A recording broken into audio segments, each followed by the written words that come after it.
আমরা যেটাতে ছিলাম সেটা হচ্ছে sizing and ডিসাইজিং।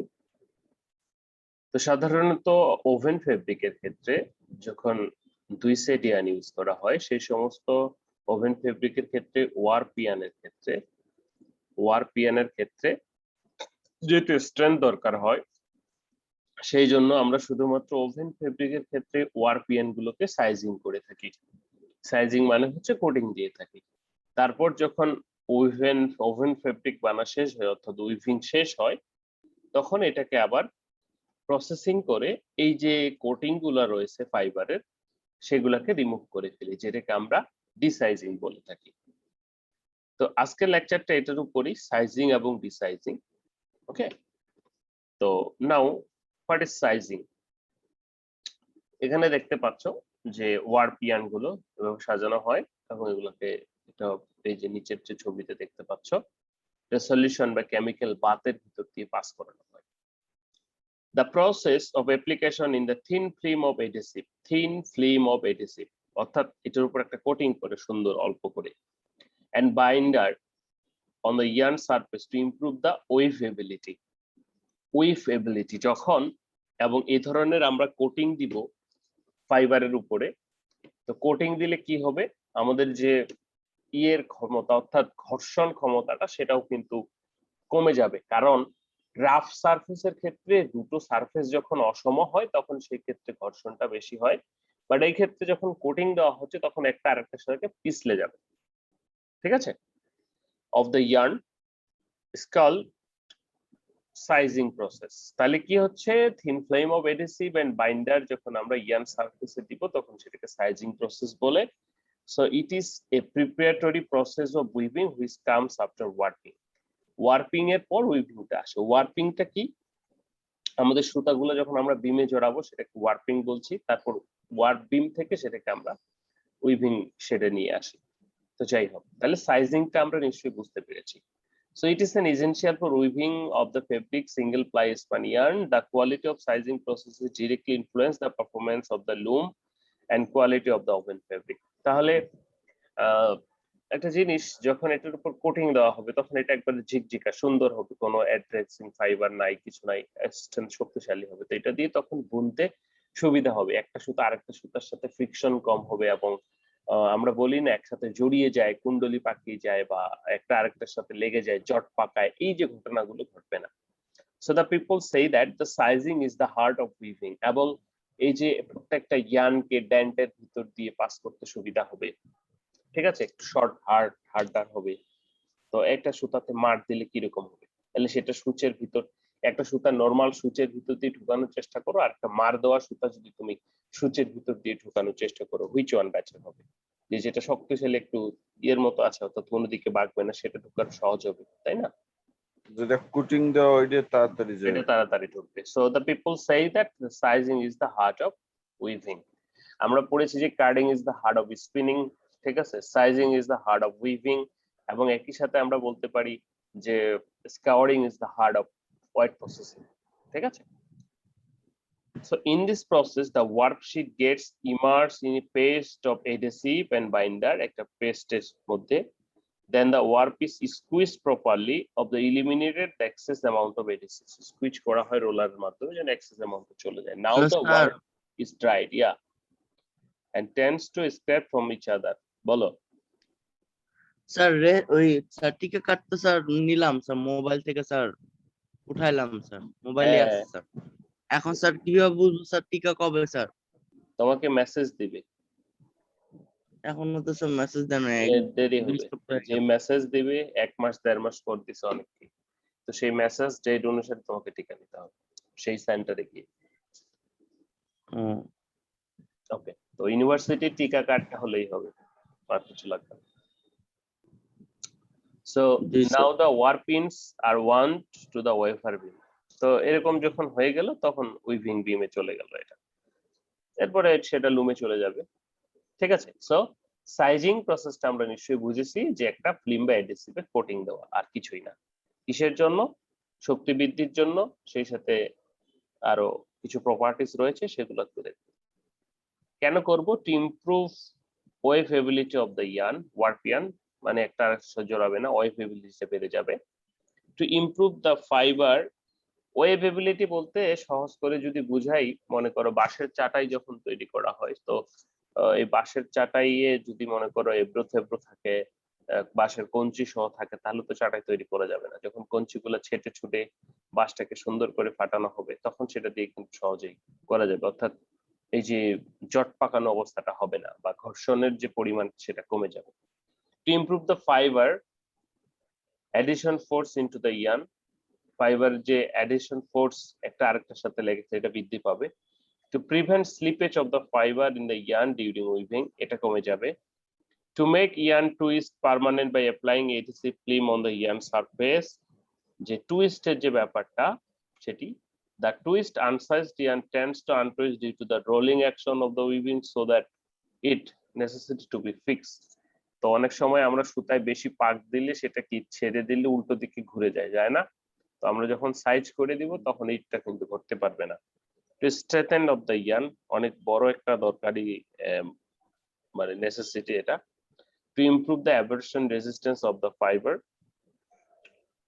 of the yarn, to protect the yarn from being ruptured during passing through drop pin, eye health, wear and dent of the rig. এগুলো তো আমরা চিনি, সবগুলোই হচ্ছে ইয়ের লুমের আই হেলথ হচ্ছে এরকম যে লোহাটা থাকে তার মাঝখানে একটা ইয়ে থাকে, অর্থাৎ এইরকম এইরকম এইরকম, এটার ভিতর দিয়ে গিয়ে তারপর আই হেলথ এর ডেন্ট অফ দ্য রিড, লুমে একটা চিরুনির মতো থাকে, লক্ষ্য করবা সেই চিরুনির মতো থাকে, সেটার ভিতর দিয়ে যখন যায় সেটাকে আমরা বলি রিড। তো এই রিড দিয়ে তারপর ড্রপ পিন, নিচে প্রত্যেকটার সাথে পিন লাগানো থাকে, অর্থাৎ কোন সুতা ছিঁড়ে গেলে, এটা সুতা ছিঁড়ে গেলে পিনটা পড়ে যায় এবং সংকেত পাওয়া যায় যে হ্যাঁ সুতাটা ছিঁড়ে গেছে বা মেশিন স্টপ হয়ে। Okay, now to reduce the hairiness of the warp yarn, hairiness কমাবে, ঢেকেই তো গেল তাই না? To improve the smoothness of the warp yarn, smoothness বৃদ্ধি পাবে। To ensure good quality fabric in weaving, to ensure good, okay, to ensure maximum efficiency in weaving process, to prevent the development of electromagnetic charge in the yarn. আমরা আরেকটা জিনিস জানি, সেটি হচ্ছে যে যখন টেক্সটাইল ম্যাটেরিয়াল গুলোকে নাড়াচাড়া করা হয় তার ভিতরে স্ট্যাটিক ইলেকট্রিসিটি উৎপন্ন হয়। এই স্ট্যাটিক ইলেকট্রিসিটিটা কেন উৎপন্ন হয়? ঘর্ষণের ফলে উৎপন্ন হয়। আমরা যখন এ ধরনের কোটিং দিয়ে ঘর্ষণটাকে কমিয়ে ফেলতেছি তখন তো আর স্ট্যাটিক ইলেকট্রিসিটি উৎপন্ন হওয়ার কোনো চান্স থাকছে না, ঠিক আছে? So this is the objectives of sizing. Now the ingredients and their function, কি কি জিনিস ব্যবহৃত হয় সাইজিং এ এবং তাদের ফাংশন। সাধারণত a number of sizing ingredients are used, সেগুলো কি কি? adhesive, wetting agent, waiting agent. দেখো দুটো জিনিস কিন্তু ভিন্ন, একটা হচ্ছে ওয়েটিং এজেন্ট আর একটা ওয়েটিং, একটা ওয়েট ওজন আর একটা ওয়েট ভেজা। Softener or lubricant, hygroscopic agent, tinting agent, anti mildew or antiseptic agent, anti ফর্মিং এজেন্ট এটসেট্রা। তো এডহেসিভ প্রধান উপাদান, এডহেসিভ হিসেবে কি ইউজ করা হয় বলা হচ্ছে যে জেনারেলি এডহেসিভস আর পটাটো, মানে আলুর যে স্টার্চ রয়েছে সেটাও ব্যবহার করা যাবে, ভাতের যে স্টার্চ রয়েছে, ভাতের মার আমরা বলি না, মার দেওয়া আছে লুঙ্গিতে। তারপর হচ্ছে যে carboxy methyl cellulose, CMC artificial, এটা সবচেয়ে বেশি ব্যবহৃত হয়। স্টার্ক অফ মেজাই, অর্থাৎ যে ভুট্টার তার, শাক, কর্ন, সাগু যেটা কর্ন, ভুট্টা ইয়েগুলো, পিভিসি এন্ড পিভিএ, অর্থাৎ all types of starch, CMC, PVA, PVC, this are manmade, আর বাকি ম্যান এগুলো হচ্ছে ন্যাচারালি পাওয়া যায়। তো এই অ্যাডহেসিভ গুলো সাধারণত ইউজ করা হয়। ওকে, আমাদের শাড়িতে যে মার দেওয়া থাকে সেম জিনিস। তো ফাংশন কি? Use the impart adhesion to use increase stiffness and elasticity of the yarn. What is stiffness? একটা সুতা যখন ধরবো সেটা তো নিচে গড়িয়ে যাবে তাই না? যখন মার দেওয়া হবে সুতাটাকে ধরলে সেটা সোজা হয়ে থাকবে বা বেন্ড হবে কম, সেটাকে স্টিফনেস বলছি। It is used to increase the strength of the warp yarn. It reduce the extension of the percentage. Extension percentage কমাবে, অর্থাৎ আফটার সাইজিং করার পর এটা কিন্তু বাড়বে না, আগে যে পরিমাণ বাড়তো একটু হলেও সেটি বাড়বে না। It is use two increase the smoothness of the yarn, warp yarn smoothness বৃদ্ধি করবে, ভেরি কমন। ওয়েটিং এজেন্টের নাম আমরা বহুবার শুনেছি। ওয়েটিং এজেন্ট মানে এক প্রকার হাইগ্রোস্কোপিক এজেন্ট যেটা ভেজাতে সাহায্য করবে। So wetting agent which is use to sizing mechanism, which are magnesium chloride, সব সালফোনল ইত্যাদি। ম্যাগনেসিয়াম ক্লোরাইড, সো তারপরে হচ্ছে sulphonol. This chemical are used as wetting agent. Function হচ্ছে যে it is used to achieve the uniform distribution of sizing solution and it is used to increase the size exhaust. This is important. Increase the size exhaust মানে size material গুলো কি হবে, ফাইবারের ভিতরে প্রবেশ করবে, সেটাকে আমরা সাইজ এক্সজস্ট বলতেছি। তো ওয়েটিং এজেন্টের কাজটাই হচ্ছে আমাদের যে ইয়ার্নটা রয়েছে সেই ইয়ার্নটাকে সুইল করবে। সুয়েল যখন করবে, সুয়েল করা মানে কি, আমি কিন্তু এর আগেও বলেছি যে দুধে যেমন পাউরুটি চুবাই তাহলে কি হয় যে সেটা ফুলে ওঠে। তো সেটা ফুলে উঠলে কি হবে, তার ভিতরে ডাই পার্টিকেল বা অন্যগুলো সহজে ঢুকতে পারবে। ঠিক সেইভাবে ওয়েটিং এজেন্টটা আমাদের ফাইবারটাকে সুয়েল করে দেয়, তার ভিতরে ডাই বা অন্যান্য সাইজিং ম্যাটেরিয়ালস বা অন্যান্য কিছু প্রবেশ করে। ওকে, এখন তো কোনো বাজে সাউন্ড নাই তাই না ব্যাকগ্রাউন্ডে, তখন বলছিলে? জি স্যার। আচ্ছা, ওয়েটিং এজেন্ট, ওয়েটিং এজেন্ট অর্থাৎ ওয়েট বৃদ্ধি করবে। বলা হচ্ছে যে ওয়েটিং এজেন্টস আর the which are during sizing warpian like তারা কি, যেমন ফ্রেঞ্চ চক, ওই যে সোডা মাটি যেটা আমরা বলো কিনা, sodium sulphate and china clay, these are used as oiting agent। অর্থাৎ এটার ফলে কি হয়, আমাদের যে সাইজ ইয়ার্নটা রয়েছে সেটার ইয়ে বের হয়, ওজন বাড়ে। It is used to prevent the open of clothing, যেটা ক্লোথ খুলে যায় সেটি বন্ধ করে। It is used to provide the fullness and feel to the oven fabric. It is used to increase the weight of the one of the during finishing. Done. Softener or lubricant কি জন্য ব্যবহৃত হয় softener? হ্যাঁ sir, এই যে China clay এর অর্থ কি স্যার? এটা এক প্রকার কেমিক্যাল, অর্থাৎ ওই যে তোমাকে ইয়েগুলো আছে না, চক জি জি লাইক ম্যাটেরিয়াল, যেটা ইয়ানের সাথে দিলে ইয়ানের শক্তি বৃদ্ধি পাবে, ইয়ানের ওজন বৃদ্ধি পাবে মূলত। হ্যাঁ, এটা এখানে অনেকগুলো রয়েছে, French chalk, china clay, sodium sulphide, ওলার। ওকে, সফটনার লুব্রিকেন্টের কাজ কি? সফটনার এবং লুব্রিকেন্ট, সফটনার সফট করে, লুব্রিকেন্ট লুব্রিকেটিং করে। তো সফটনার আর lubricant use to during sizing warp part, soap অর্থাৎ ফ্রিকশন যেন না হয়, soap, mineral oils, contact, coconut oil, tallow, টিয়ারো, অ্যানিমাল ফ্যাট, জাপান ওয়াক্স। তুমি যদি ইয়ানের ভিতরে ইয়ে করো, মোম তুমি শাড়ি বোনা দেখছো কিনা, মোমের আস্তরণ যখন মোম দেওয়া হবে তখন সেটার ঘর্ষণটা হবে না এবং ইয়ানগুলো সহজেই পাস করবে। ঠিক আছে, সেজন্য এটা লুব্রিক্যান্ট বা সফটনার দেওয়া হয়। It is used to decrease the stiffness টাকে কমানোর জন্য। It is used to increase the smooth of the warp yarn. It is used to decrease the friction and flexibility. It is used to make the warp yarn soft and slippery.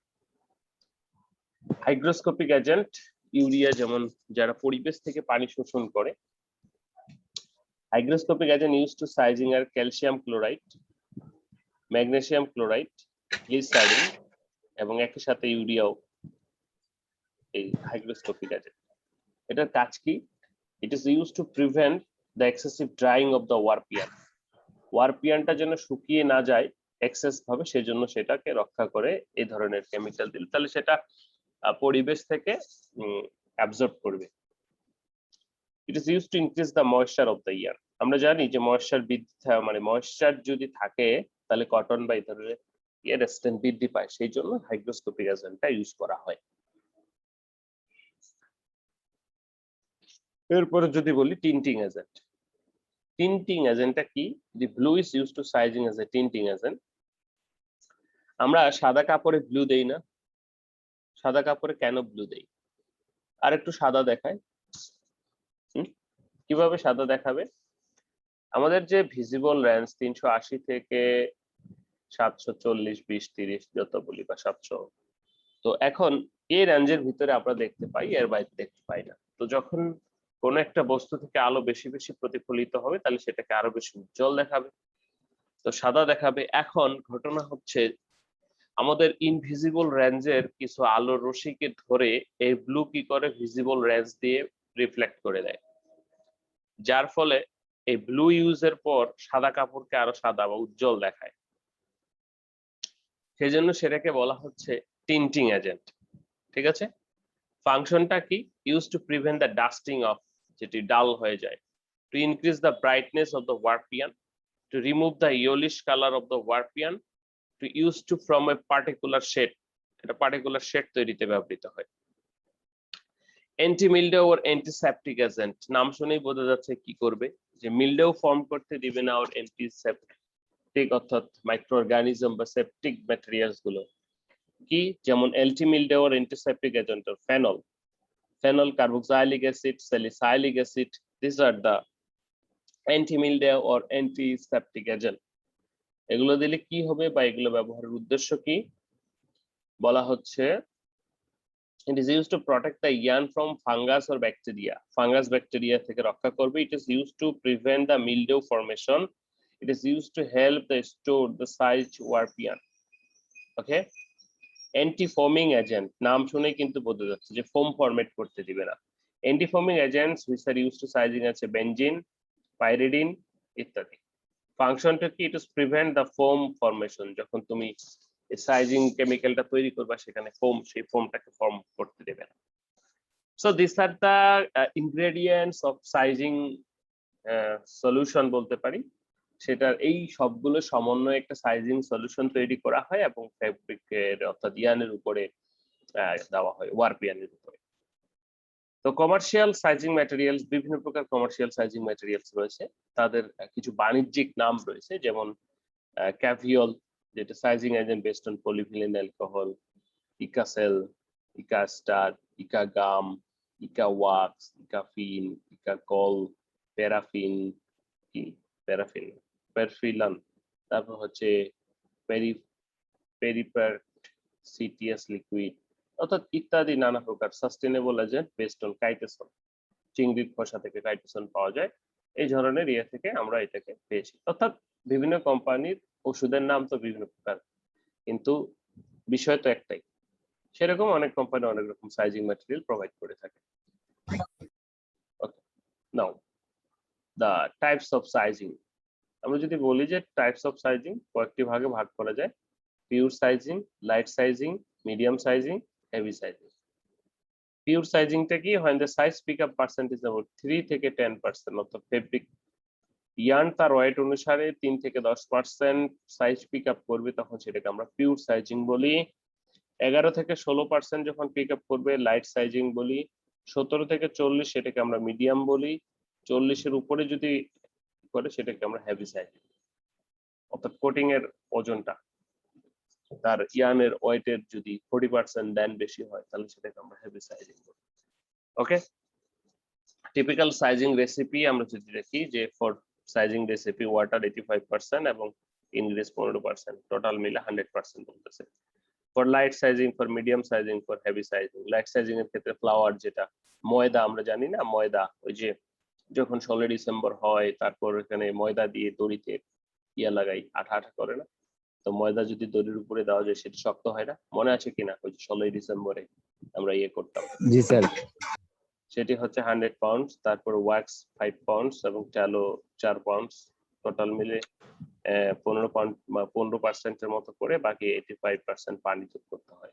Flower, এখানে clay, tallow, MgCl, zinc chloride, একইভাবে এখানে বাড়িয়ে দিয়েছে heavy sizing এর ক্ষেত্রে, অর্থাৎ কোনটা sizing করব তার উপর বেস করে আমরা সাধারণত ইয়ে করি। আমার সলিউশনের ঘনত্ব যদি বেশি হয় তাহলে সেখান থেকে ফেব্রিক বেশি নিবে ইয়ার্ন, আর যদি কম হয় তাহলে সেখান থেকে কম নিবে। সো আমরা কি ধরনের সাইজিং করতে চাচ্ছি, লাইট, হেভি, মিডিয়াম, সেটার উপর ডিপেন্ড করছে। So these are the types of sizing and sizing recipe, and now the modern sizing process কিভাবে করা হয় বলা হচ্ছে যে the warp yarn when moved to the chamber. Some of the return cylinder where they are dried with the hot air, and most modern machine are with copper drying cylinder heated by steam and then were curved beams on the loom. How it possible? This is unsized yarn. এটা রোলারের মাধ্যমে কিছু guide রোলারের মাধ্যমে কোথায় আসতেছে pre waiting box.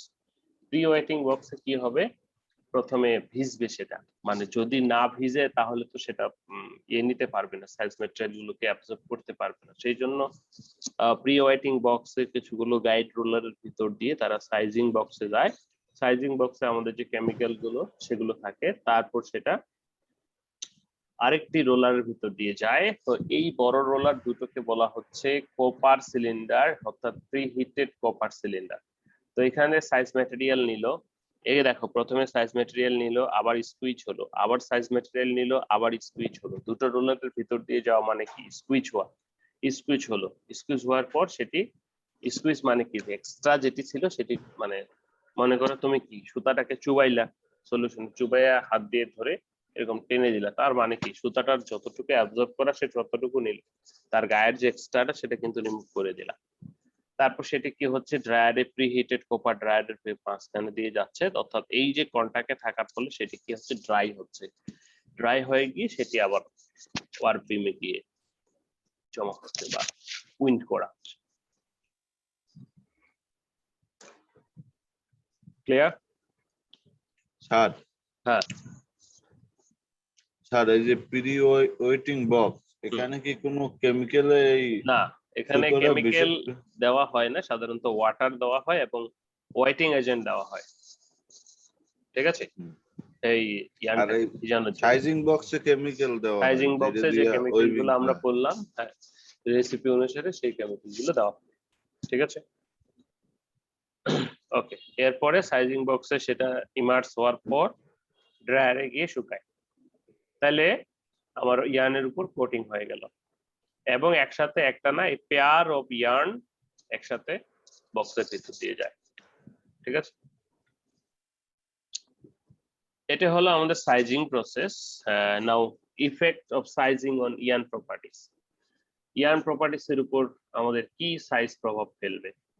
তো চলো yarn properties এর উপর আমরা দেখি। Name of properties, yarn strength increase হবে, ইয়ার্ন স্ট্রেংথ। সেকেন্ডলি ইলংগেশন, যেটা বাড়ার কথা এটা রিডিউস হবে, বাড়বে না, অর্থাৎ টানলে যে বাড়ার কথা এটা বাড়বে না। তারপর হচ্ছে ফ্লেক্সিবিলিটি।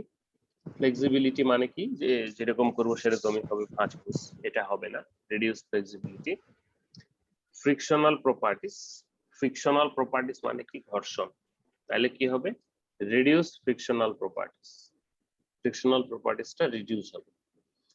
স্মুথনেস, ইনক্রিজ স্মুথনেস বাড়বে, যেহেতু হ্যারিনেস হ্যারি ফাইবার বা এগুলো চলে যাবে, তো সেই ক্ষেত্রে রিডিউস হবে। অ্যাবজর্বেন্সি, রিডিউস অ্যাবজর্বেন্সি, কারণ কোটিং যদি দেওয়া থাকে এরকম মোম স্টার্চ ম্যাটেরিয়ালের, তাহলে কি অ্যাবজর্বেন্সিটা কমে যাবে। তারপরে বলা হচ্ছে যে weight of the yarn, increase weight of the yarn, হ্যাঁ এক্সট্রা যদি এগুলো যুক্ত হয় তাহলে তো ওয়েট অফ দ্য ইয়ার্ন বৃদ্ধি পাবে, তাই না? তারপরে বলা হচ্ছে হেয়ারিনেস, হেয়ারিনেস রিডিউস হেয়ারিনেস, কারণ কোটিং দেওয়া হলে হেয়ারিনেস থাকবে না। This are the sizing properties এর ভিতরে আমরা যদি বলবো যে অ্যাডভান্টেজও বলতে পারি যে এগুলো বৃদ্ধি পায়। ডিসঅ্যাডভান্টেজ এর ক্ষেত্রে যদি আমরা বলি, অর্থাৎ সমস্যা, উদ্ভূত সমস্যাগুলো কি কি? Cost of the land and machine is high, sizing এর requires lot of laborious work, required utility like gas, electricity, etc., and that cost is high. Cost of ingredients, যেগুলো আমরা কিনবো সেগুলোর দাম আছে। The process is long and keep time. There is a risk of degradation of yarn. The yarn diameter is increased, required robust loom দরকার হয়, it is increased yarn stiffness, হ্যাঁ ভাঙবে না, stiffness বৃদ্ধি করবে। The fabric need to be desized before use. This is main advantage, disadvantage আমাদের যে আবার যখন আমরা পরবর্তী প্রসেসে যাব তখন এটাকে আবার ডিসাইজিং করতে হয়। Need knowledge and information about the size ingredients. There is a risk of pollution, আমরা যে কেমিক্যাল গুলো ইউজ করছি। Sizing changes the shade of the colored yarn. আমরা যদি কালার্ড ইয়ার্নের ক্ষেত্রে, অর্থাৎ কালার্ড ইয়ার্ন ডাইং করে সেটা দিয়ে ফেব্রিক তৈরি করতে চাই ওভেনের ক্ষেত্রে, তাহলে তো সেটাকেও করতে হবে। তো এই সাইজিং ম্যাটেরিয়ালের ফলে তার কালারটা চেঞ্জ হয়ে যেতে পারে। 100% size material can not be remove, পুরোটা রিমুভ হয় না। And size mat presence leads uneven dyeing, যদি এটা থেকে যায় তাহলে সেটি আনইভেন ডাইং ঘটাবে। তো এই হচ্ছে আমাদের ডিসঅ্যাডভান্টেজ গুলো। তাহলে আমরা সাইজিং কি শিখলাম, সাইজিং কোন কোন ইনগ্রেডিয়েন্টস দিয়ে করা হয়, তাদের কাজ কি, উদাহরণ কি, কিভাবে করব, সাইজিং প্রসেস, সেটির অ্যাডভান্টেজ কি, ডিসঅ্যাডভান্টেজ কি আমরা দেখি। নাও এখন যে প্রশ্নে আমরা চলে আসব, অর্থাৎ ডিসাইজিং এ। তো এখন সাইজিং তো করা হলো, তাহলে এবার ডিসাইজিং করতে হবে। তো সাইজিং এর পরে ডিসাইজিং যেটা ছিল আমাদের সেটা উঠাতে হবে, তাই না? তাহলে ডিসাইজিংটা কি, যে সাইজিং করলাম যে এটা জাস্ট রিভার্স। বলা হচ্ছে ডিসাইজিং is the process of removal of size material applied in the warp threads on the fabric to facilitate the process weaving and size from stiff hand and smooth coating of warp yarns to enable them to withstand the cyclic tension, weaving and breakage. সহজ করে বললে আমাদের যে coating ম্যাটেরিয়ালটা দিলাম সেটা remove করাই হচ্ছে decide. Removal of size material, removal of size material applied on warp threads, okay, of fabric to facilitate the process of weaving. হ্যাঁ, facilitate weaving processটা সুবিধা হওয়ার জন্যই তো আমরা কোটিং করেছি, ঠিক আছে। অবজেক্টিভস অফ ডিসাইজিং কি? হ্যাঁ, একই কথা। To remove the starch material from the fabric, to increase the absorbency of the fabric, affinity of the fabric to the dry chemicals.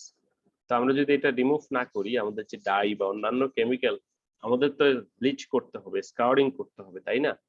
এগুলো হবে না, বা এগুলোর প্রতি কেমিক্যাল যদি ভিতরে না ঢোকে, অ্যাবজর্বেন্সি পাওয়ার যদি না থাকে। To make the fabric suitable for next process, to increase the luster of the fabric, increasing dyeing and printing. লাস্টার বৃদ্ধি করবে, ঠিক আছে। লাস্টার মিন্স আলো উজ্জ্বলতা বৃদ্ধি করবে। যদি ইভেন হয়, প্রজেক্টিং ফাইবার গুলো না থাকে সারফেসে, আলো বেশি প্রতিফলিত হবে। Factors of size removal efficiency, অর্থাৎ এটা কিভাবে বেশি বাড়ানো যেতে পারে, বা কিভাবে কোন কোন ফ্যাক্টর গুলো আছে যেগুলো এই সাইজ রিমুভালের ক্ষেত্রে কাজে আসবে বা প্রভাবিত করবে। Type of amount of size and applied, কতটুকু সাইজ ম্যাটেরিয়াল আছে এবং আমরা কি পরিমাণ অ্যাপ্লাই করছি সেটি ডিপেন্ড করছে। কারণ বিষয় যেটা হলো যে সাইজ হেভি সাইজিং করছি নাকি লাইট সাইজিং করছি নাকি pure. Viscosity of the size in the solution, সেটার ভিসকোসিটি কিরকম ছিল। S of dissolution of the size on the film of the yarn, অর্থাৎ কত সহজে এই যে সাইজ ম্যাটেরিয়ালটা ইউজ করেছি আমরা সেটি ডিসলভ হয়ে যেতে পারে, সেই ঘটনাটা কি বলা হচ্ছে। Nature and amount of the plasticiser, যেগুলো প্লাস্টিসাইজার। ফেব্রিক কনস্ট্রাকশন কি ধরনের, এটা যদি নর্মাল ওভেন ফেব্রিক হয় অর্থাৎ খোলামেলা সহজে ওয়েভ, তাহলে সহজে খুলে যাবে। আবার এটা যদি টুইল অথবা ইয়ে হয় তাহলে সেক্ষেত্রে টাইট কনস্ট্রাকশনের ক্ষেত্রে সাধারণত একটু দেরিতে খুলবে, কারণ রিমুভ হবে, কারণ হচ্ছে যে তার ভিতরে তো ঢুকতে হবে ডিসাইজিং ম্যাটেরিয়াল গুলোকে। Methods of desizing and method of washing off, এগুলোর উপর ডিপেন্ড করছে। তো এখানে একটা মেশিন আমরা দেখতে পাচ্ছি, সেটাকে ডিসাইজিং বক্স বলা হচ্ছে। এই মেশিনের মাধ্যমে সাধারণত ডিসাইজিং করা হয়। তো তার আগে জেনে নেওয়া দরকার মেথডস গুলো। আমাদের নানা প্রকার মেথডস রয়েছে। একটা হচ্ছে হাইড্রোলাইটিক মেথড, আরেকটি হচ্ছে অক্সিডেটিভ মেথড। আমরা যদি হাইড্রোলাইটিক মেথডের কথা বলে থাকি তাহলে এখানে সহজেই দেখতে পাচ্ছি যে rot steeping, alkali steeping, acid steeping, enzymatic steeping. অন্যদিকে অক্সিডেটিভের ক্ষেত্রে bromide, chloride, ammonium persulphate, peroxide ইত্যাদি। তো চলো আমরা এগুলো একটু ডিটেলস দেখি কোনটা কিরকম কি বলছে। প্রথমে আসতেছে রট স্টেপিং। আমার খুবই কমন একটা কথা রট স্টেপিং, সেটি হচ্ছে যে starch is removed by rotting, আমরা যে পাট পচাই সেরকম। It is very oldest method when men cannot know the use of enzymes or other special chemicals.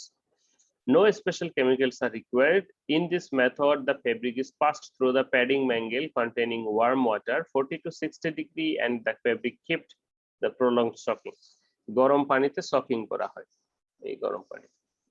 If the warm water is 40 degree, then the fabric is 24 hours stocking. If the warm water is 60 degree, then the 12 hours. তাহলে আমরা এইরকম 60 তে কেন করবো, আরো 100 এ করবো, boil করবো, চলে যাবে। অর্থাৎ এখানে বলছে 60 বা 40 তে অনেক সময় ধরে রাখতে হয়, তাহলে আস্তে আস্তে কি হবে, ওই ফাইবারের গা থেকে ইয়েগুলো খুলে পড়বে, একটু ঝাঁকা দিলে তারপর চলে যাবে।